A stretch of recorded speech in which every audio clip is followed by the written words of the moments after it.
शुभविवाह या मालिकेच्या 23 ऑक्टोबरच्या जबरदस्त भागामध्ये आता भूमीने खूप मोठा खुलासा करत घर सोडलेला आहे।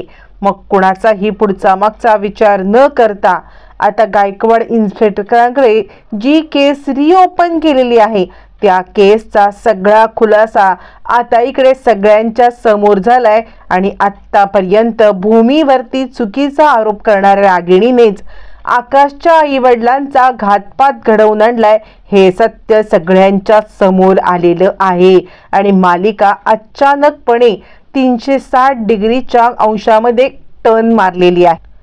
23 ऑक्टोबरच्या भागामध्ये रागिणीची ऍक्टिंग काही संपतच नसते। रागिणी सांगत असते, बघ ना आकाश काय बोलते, मी तुमची शत्रू आहे का? मी शत्रू नाही आहे तुमची। मी जर का तुमची शत्रू असते तर मीच पुढाकार घेऊन तुमचं लग्न ठरवलं असतं का? तू मला सांग बरं। हे लग्न घडवण्यासाठी मी काय काय केलंय हे बाकी कोणाला नाही पण आईला माहिती आहे ना। आणि या सगळ्यामध्ये घर आणि बिझनेस या दोन्ही गोष्टी सांभाळताना मी कधीही हे माझ्या मालकीचं आहे या गोष्टीचा कधीही विचार केला नाही। मी 1 रुपया सुद्धा खर्च करत असताना आईला विचारायचे आणि परवानगी शिवाय मी कधीच काही केलं नाही। आणि इतकंच काय तर माझ्या 2 सुनांना विचारा तुम्ही की माझ्या 2 सुनांसोबत मी कधीतरी आयुष्यात वाईट वागले का? त्यांनी मला सांगावं की या सगळ्यामध्ये मी त्यांच्यासोबत वाईट वागले। बोल ना मानसी, तू तरी सांग। मानसीला विचारा, मानसी सांग ना मी तुझ्याशी कधीतरी वाईट वागले का? आता मानसी खूप धूर्तपणे विचार करते आणि ती विचार करते आता जिथे भूमिताई सगळं जे काही सांगत आहे तिथे कोणी भूमिताईवरती विश्वास ठेवत नाही। मी जर का काहीही बोलले तरी सुद्धा या सगळ्यामध्ये कोणीही माझ्यावरती विश्वास तर ठेवणार नाही पण उगाच ही सिच्युएशन चिघळत जाईल म्हणून मानसी गप्पच बसते। त्यावरती रागिणी म्हणते, बोल ना मानसी, मी कधीतरी तुला या सगळ्यामध्ये दुजीभाव दिलाय का? मी कधीतरी तुला टोचून बोलले का? अगं मी साधी बोलायला कुणाला मागत नाही तर मी या सगळ्यामध्ये का बरं भूमीच्या बाळाची शत्रू होईन? अगं ते माझं पण नातवंड आहे ना। काय ही माझ्यावरती सगळी वेळ आली ना मला काही कळतच नाहीये। यावरती आजी चिडते आणि भूमी, अगं काय चाललंय तुझं? तुझ्या पोटामध्ये बाळ आहे आणि त्याच्यावरून तू असा तमाशा करते आहेस, त्या बाळावरती कसे संस्कार होतील तुला काहीतरी समजतंय का? असं म्हटल्यावरती मग मात्र आता इकडे लगेचच भूमी म्हणते, आजी आकाश तुम्ही तर मला खूप ओळखता ना, तुम्ही मला ओळखता की मी असा काही तमाशा करेन असं तुम्हाला वाटतंय का? यावरती आकाश म्हणतो, मग भूमी हा तमाशा नाहीये तर काय आहे हे सगळं? हे सगळं जे काही चाललंय ना त्याच्यामधून मला तर कळतच नाहीये। इकडे तोपर्यंत भूमीला चक्कर येते। मग आकाश भूमीला खाली बसवतो आणि आता तो तिला हळूवारपणे बोलतो, भूमी अगं स्वतःला नको त्रास करून घेऊस। यावरती भूमी म्हणते, मी त्रास करून घेऊ नको, मग माझं म्हणणं तुला ऐकायला पाहिजे। ही बाई खोटारडी आहे, ही बाई जे काही बोलते ते सगळं खोटं आहे। या बाईनेच आपल्या बाळाला मारण्याचा प्रयत्न केलेला आहे। इतकंच काय तर ही बाई या सगळ्यामध्ये काहीही कारस्थान करू शकते जे तुम्हाला माहिती आहे, जे फक्त आणि फक्त मलाच माहिती आहे। असं म्हणत भूमी काही केल्या आरोप करायची थांबत नसते कारण भूमी खूप चिडलेली असते आणि शांत होणं तिला जमत नसतं। आकाश म्हणतो, बास कर, मी माझ्या आईबद्दल हे असं काही ऐकू शकत नाही। भूमी तुझं काय चाललंय? बास कर, आता मला हे ऐकणं सुद्धा सहन होत नाहीये। असं म्हणत इकडे आता आकाश बोलत असताना रागिणी म्हणते, आकाश हे काय दिवस मला पाहायला मिळत आहेत। यावरती अभिजित म्हणतो, खरं सांगू का तर आई तिच्यावरती त्या दिवशी ओरडली ना तोच राग तिने असा काढलेला आहे। मला आता या सगळ्यामध्ये खरंच काही कळत नाहीये की जे काही ती वागते ना ते किती चुकीचं आहे। म्हणजे आता मागच्या गोष्टींचा आपण जर का आढावा घेतला ना तर या वेळेला आपल्याला सगळ्या गोष्टी कळतील। म्हणजे सगळ्यात महत्त्वाचं म्हणजे आता त्या दिवशी तिने सगळ्यांच्या गोळ्या मागवल्या पण आईच्या गोळ्या मागवल्या नाही। हे सगळं ती जाणून बुजून करत होती। त्यावेळेला आपण तिला सोडून दिलं। प्रत्येक गोष्टीमध्ये आपण तिला बेनिफिट ऑफ डाऊट दिला की तिच्या मनामध्ये हे असं काही नसेल। दर वेळेला ती हे असं वागत आली आणि आपण तिला दर वेळेला हे केलं। त्या दिवशी सुद्धा आता ती सांगत आहे की मांजा जो होता तो आईनेच बांधला होता। या सगळ्या गोष्टी ती मुद्दाम करत आहे, मुद्दाम आईला त्रास देण्यासाठी ती हे सगळं करत आहे असं म्हणत अभिजित हे सगळं मांडतो आणि आता भूमी सांगते, या घरात माझ्यावर तुझ्यावरती जर कुणाला विश्वास ठेवायचा नसेल, अभिजित म्हणतो का कोण तुझ्यावरती विश्वास ठेवेल, कारण माझी आई कधीही असं वागत नाहीये. यावरती पौर्णिमा म्हणते मी तुम्हाला खरं सांगू का, तर या सगळ्यामध्ये माझी ताई सुद्धा असं कधी वागत नाही. एकतर तिचा काहीतरी गैरसमज झालेला आहे आणि फक्त गैरसमजच नाही तर या सगळ्यामध्ये तिचा ना मानसिक संतुलन बिघडले. मला असं वाटते तिला ना आपण सायकॅट्रिस्टकडे न्यायला पाहिजे. यावरती आता इकडे भूमी म्हणते खरंच आकाश, म्हणजे तुझी भूमी जे बोलते त्याच्यावरती तुझा विश्वासच नाहीये का? मी तुला पोटतिडकीने हे सांगत आहे, तर आता मी आपल्या बाळाची शपथ घेते. मी आपल्या बाळाची शपथ घेऊन तुला सांगते की या सगळ्यामध्ये रागिणी पटवर्धन या सगळं करत आहेत. असं म्हटल्यावरती आता रागिणी गडबडते, कारण जर का भूमीने बाळाची शपथ घेऊन हे सिद्ध केलं की या सगळ्यामध्ये आपणच हे करतोय, तर मात्र आपलं काही खरं नाही. मग रागिणी म्हणते आकाश, हो आकाश, मी केलं हे सगळं, मी या भातामध्ये विष मिसळलेलं आहे. हो, मी भूमीला बाळाला मारण्यासाठी हे प्रयत्न करत आहे, मी भूमीला त्रास देण्यासाठी हे सगळं करत आहे, हे सगळं मी केलंय, मी हे सगळं कबूल करते. असं म्हणत आता इकडे रागिणी सगळी कबुली देते. यावरती भूमी म्हणते बघितलंस आकाश, यांनी स्वतःची सगळी कबुली दिलेली आहे. यावरती रागिणी म्हणते हो, कारण जर का ही भूमी हिच्या पोटातल्या बाळाची धडधडीत खोटी शपथ घेणार असेल ना, तर मात्र या सगळ्यामध्ये मला आता अजिबात काही बोलायचं नाहीये. मी माझा दोष मान्य करते, मीच हे सगळं केलं हे मी कबूल करते आणि भूमी तुझ्या पुढे मी हात जोडते, बाळाची खोटी शपथ घेऊ नकोस. असं म्हणत रागिणी डाव पलटायचा प्रयत्न करते की मीच हे सगळं केलेलं आहे, या सगळ्यामध्ये मीच या सगळ्यामध्ये दोषी आहे असं म्हणते. त्यावरती आकाश म्हणतो बघितलंस, तुझ्या या सगळ्यामुळे आईने सगळा दोष आपल्यावरती घेतलेला आहे. तुला कळतंय का तू किती मोठी चूक करते आहेस ते? रागिणी म्हणते भूमी, मी तुझ्या पुढे हात जोडते ग. खरं सांगू का, तर या सगळ्यामध्ये मी त्या दिवशी तुला ओरडले, ही माझी एकच चूक आहे आणि ती चूक तू पदरात घे. तू त्या चुकीला खरं तर माफ करून टाक, तू विसरून जा, काहीही कर, तुला मला जे बोलायचं ते बोल, पण असे घाणेरडे आरोप करून बाळाची खोटी शपथ घेऊन तू बाळाला पण त्रास होईल आणि तुला पण त्रास होईल असं काही करू नको आकाश. मी माझा गुन्हा कबूल करते. आकाश म्हणतो आई, अगं किती मोठं मन तुझं.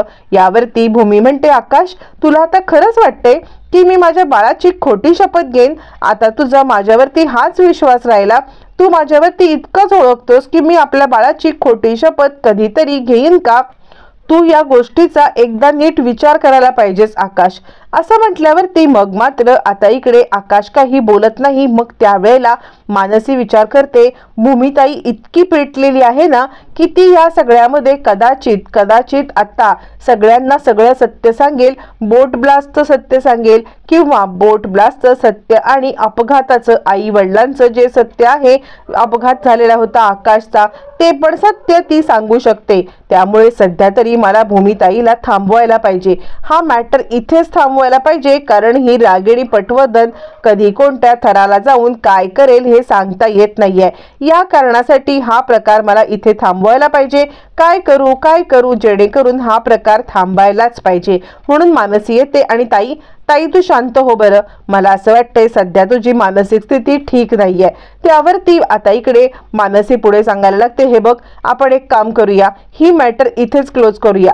तुम्हाला कळत नाहीये का की ताईला किती त्रास होतोय ते? या सगळ्यामध्ये पुन्हा पुन्हा तो विषय काढून आपण ताईला त्रास देतोय. त्यामुळे हा विषय आपण इथेच बंद करू, हा विषय क्लोज करूया. त्यानंतर सगळं शांत झालं की आपण या सगळ्यामध्ये आता मात्र हा विषय पुन्हा एकदा काढूया.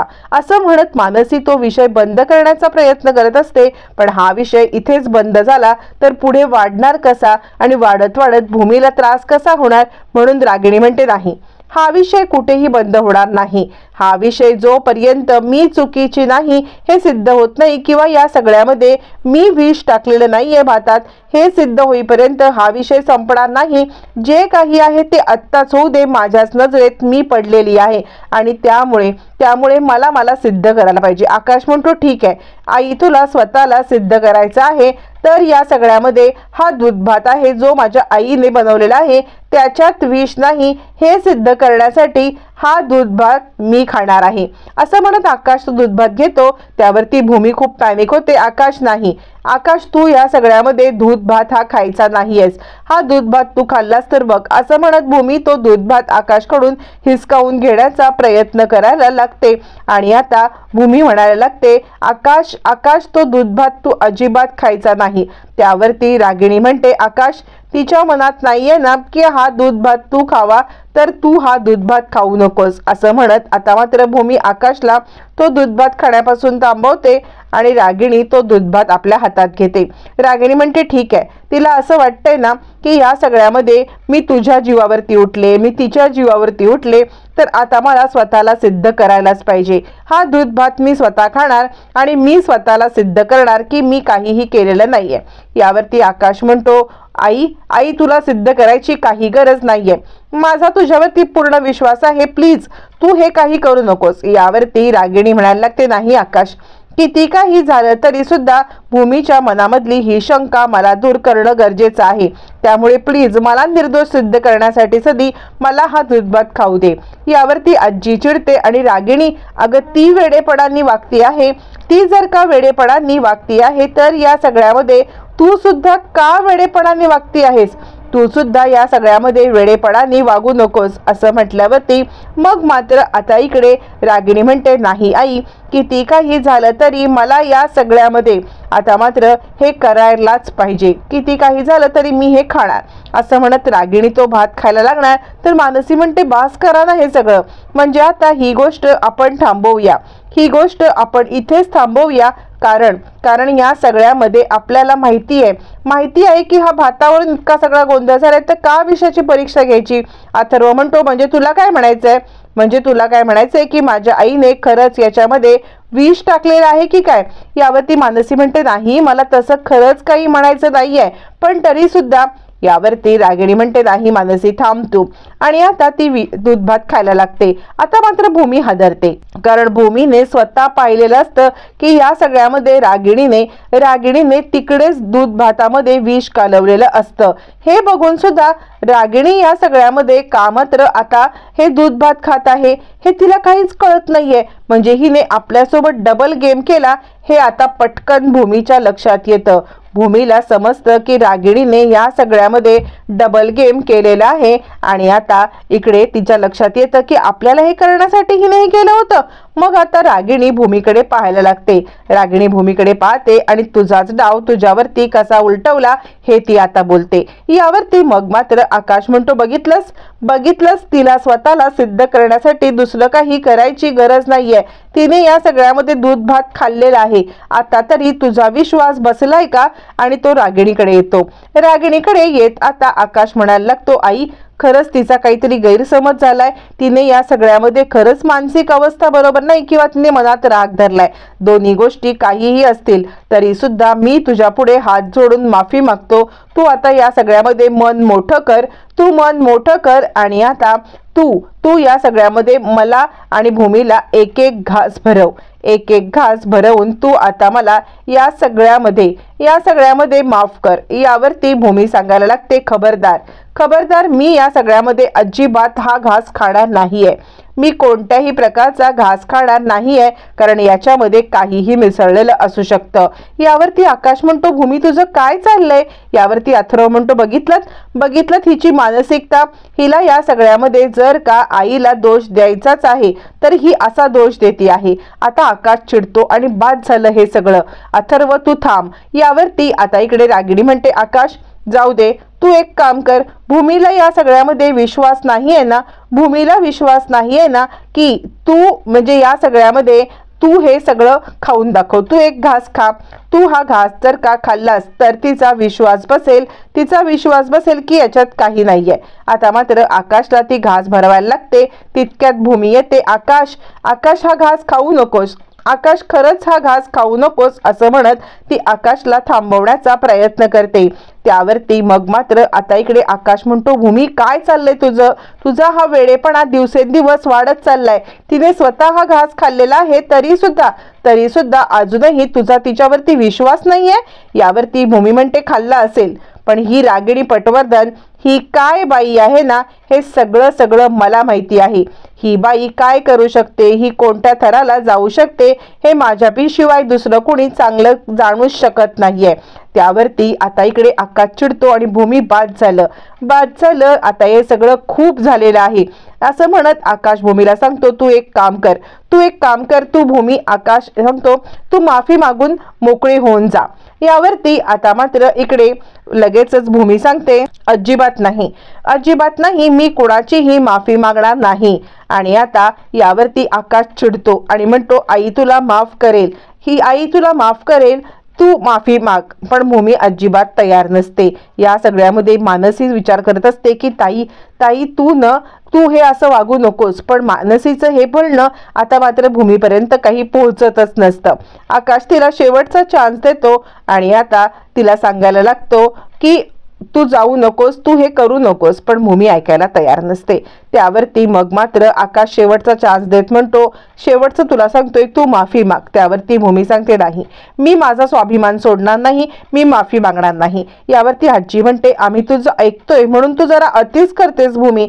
अगं तू इतका माझ्या मुलीचा राग करण्यासारखं माझ्या मुलीने काय केलेलं आहे? माझ्या मुलीने असं काय केले की ज्याच्यामुळे तू आता माझ्या मुलीचा अपमान करते आहेस इतका? यावरती भूमी सांगते, आता सत्य सांगायची वेळ आलेली आहे. आता मी तुम्हाला सत्य सांगते. या बाईने काय केलेलं आहे ते ऐका. हिनेच तुमच्या मुलांचा अपघात केलेला आहे आकाश. आणि आता त्याच्या आई वडिलांचा जो काही अपघात झालाय तो अपघात नव्हता आणि तो होता घातपात, आणि तो ह्या बाईने केलाय. असं म्हणत भूमीने या सगळ्यामध्ये आजीचे डोळे उघडलेत, आकाशचे डोळे उघडलेत. सगळं काही सत्य आहे, ते सगळं सत्य आता सांगितलेलं आहे. या सत्याचा उलगडा करून भूमी घर सोडून निघालेली आहे. आता मात्र घर सोडून जाणाऱ्या भूमीला आकाश कसं अडवणार हे मात्र पाहणं आता रंजक ठरणार.